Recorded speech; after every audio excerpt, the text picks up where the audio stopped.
Hello and welcome back guys. घर को साफ़ करना एक स्ट्रेसफुल प्रोसेस है। सारी चीज़ें बाहर निकाल कर फिर डीप क्लीनिंग करने में समय और एफर्ट्स दोनों ही लगते हैं।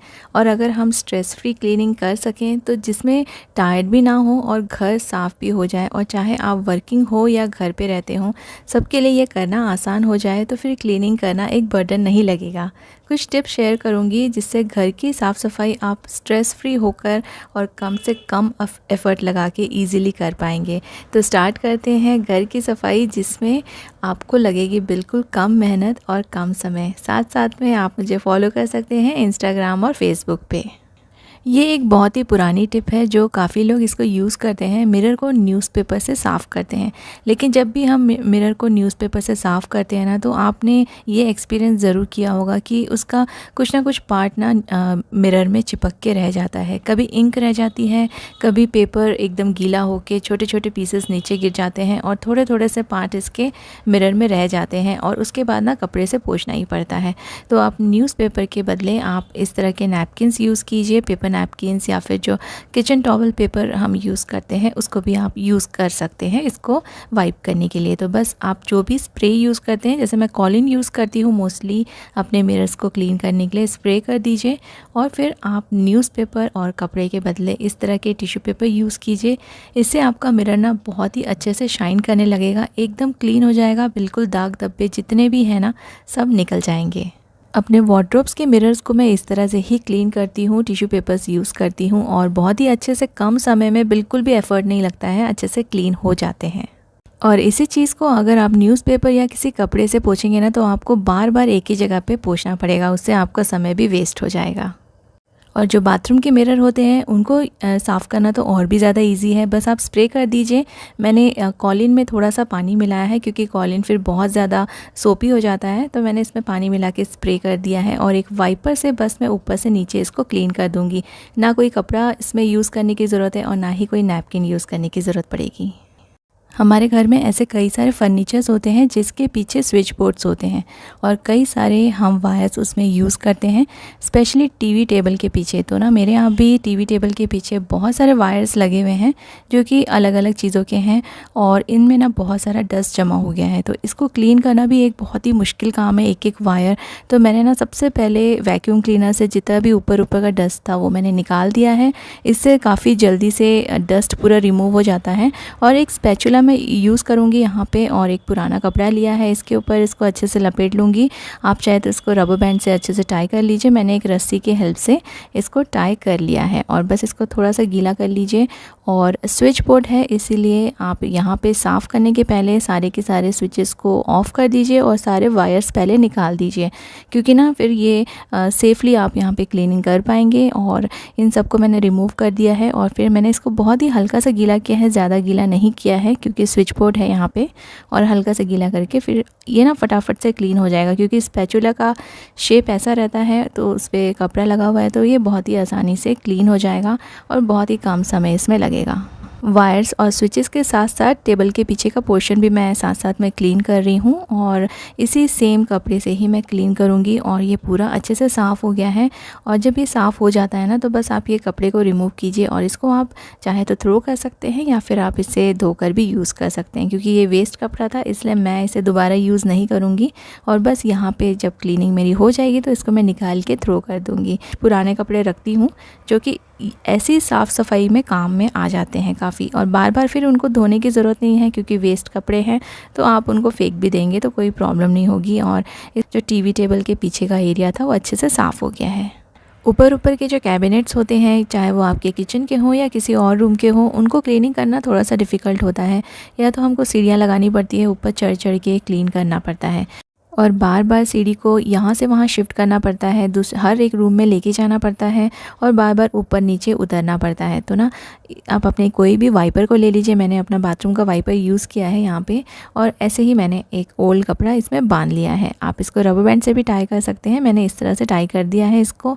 और कोई भी स्प्रे जो भी आप यूज़ करते हैं अपने कैबिनेट्स को वाइप करने के लिए नॉर्मली, या आप सिंपल पानी से भी वाइप कर सकते हैं। तो बस स्प्रे कर दीजिए इस वाइपर के ऊपर ऊपर, कपड़े के ऊपर, या फिर आप डायरेक्टली कैबिनेट पे थोड़ा स्प्रे कर दीजिए। और ये जो वाइपर है ना, इससे आप आराम से फैला सकते हैं स्प्रे को, और ये अच्छे से ना ऊपर के जितने भी कैबिनेट्स हैं सब अच्छे से क्लीन हो जाएंगे। और ऐसे क्लीनिंग करने से चाहे कितने भी कैबिनेट्स हो आपके घर में ना, आपको बिल्कुल भी ज़्यादा समय नहीं लगेगा और एफ़र्ट्स भी नहीं लगेंगे, और ये आसानी से सबके सब साफ़ हो जाएंगे।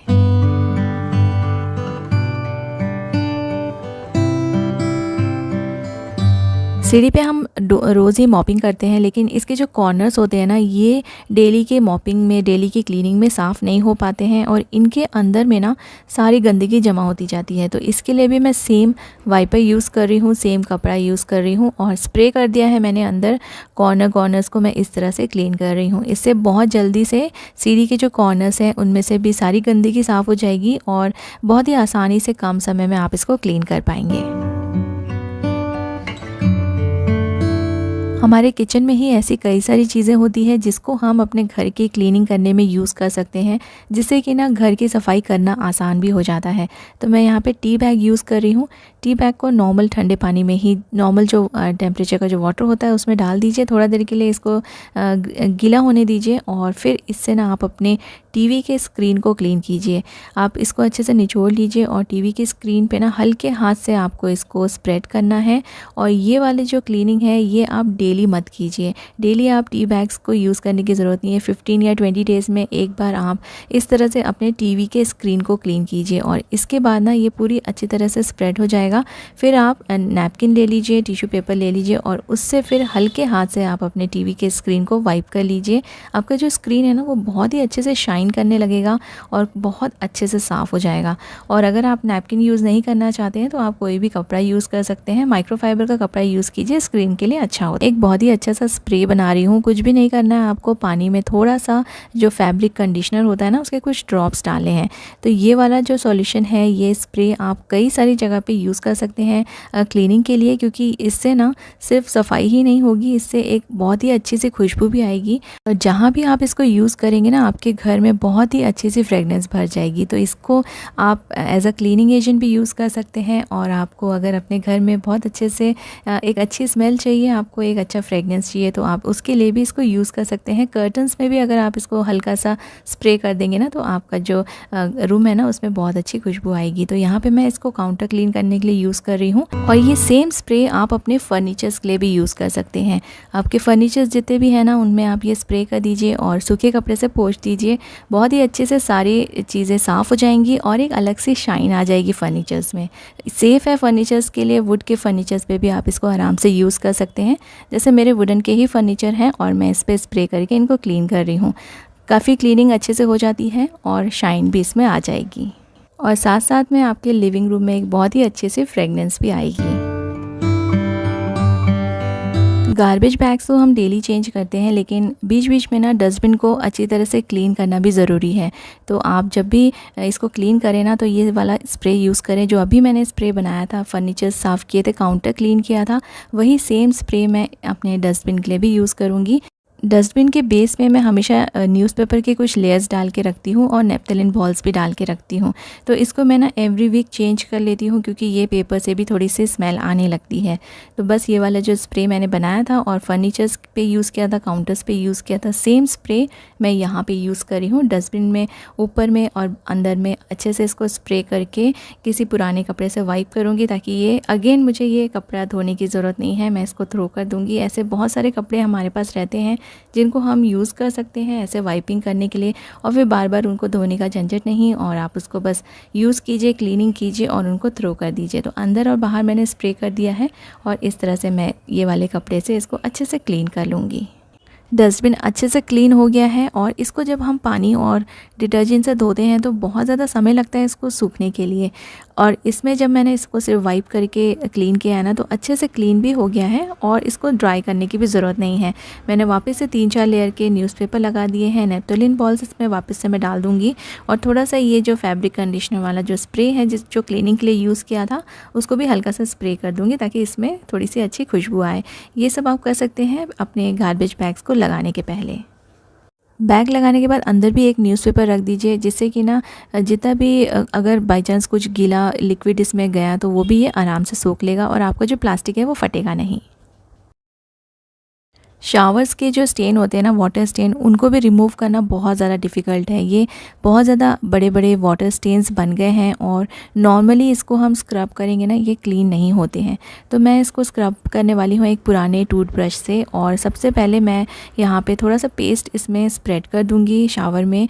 और ऐसे आप कोई भी पेस्ट यूज़ कर सकते हैं जो भी आप नॉर्मली यूज़ करते हैं अपने घर में। और कोई भी आप पुराना टूथब्रश ले लीजिए और बस इसको ना अच्छे से स्प्रेड करके थोड़ा सा आप इसको स्क्रब कर दीजिए। तो टूथपेस्ट आप स्क्रब करते जाएंगे तो इसके जो वाटर स्टेन्स हैं ना, वो ईजिली रिमूव हो जाएंगे। और अगर नॉर्मल आप साबुन से इसको स्क्रब करेंगे तो आपको बहुत ज़्यादा स्क्रबिंग करना पड़ेगा और इसमें बहुत ज़्यादा समय भी लगेगा। टूथपेस्ट और ब्रश की हेल्प से ना ये काफ़ी जल्दी से क्लीन हो जाते हैं। स्क्रब करने के बाद मैंने 5 मिनट इसको ऐसे ही छोड़ दिया था। और एक बड़े वाले ब्रश की हेल्प से इसको शावर को ऑन कर दीजिए और फिर उसी पानी से ना ये पूरा का पूरा क्लीन हो जाएगा अपने आप। इसमें भी आपको बहुत ज़्यादा टाइम नहीं लगेगा क्योंकि शावर ऑन कर देंगे तो उसी पानी से ही आराम से क्लीन हो जाएगा।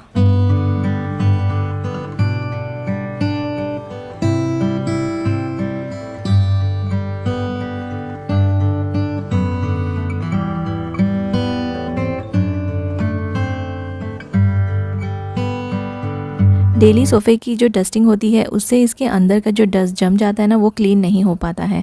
तो यहाँ भी मैं एक स्पैचुला ही यूज़ करूँगी और उसके ऊपर मैंने अगेन पुराना कपड़ा मैं इसको टाई कर दूँगी। और इसको ना मैं पूरे जितने भी गैप्स हैं सोफ़े के, उसके अंदर अंदर इसको मैं लेके जाके क्लीन करूँगी। तो बहुत ही आसान रहेगा, आपको बहुत ज़्यादा मेहनत नहीं लगेगी। बस इसको आप गैप्स के अंदर डाल दीजिए और आपका जो जितना भी डस्ट है ना, वो निकल के ऊपर इसमें चिपक जाएगा और सोफ़ा अंदर से बहुत ही अच्छे से क्लीन हो जाएगा।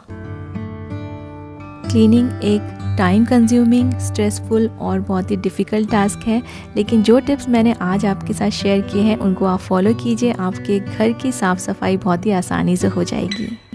Thank you so much for watching.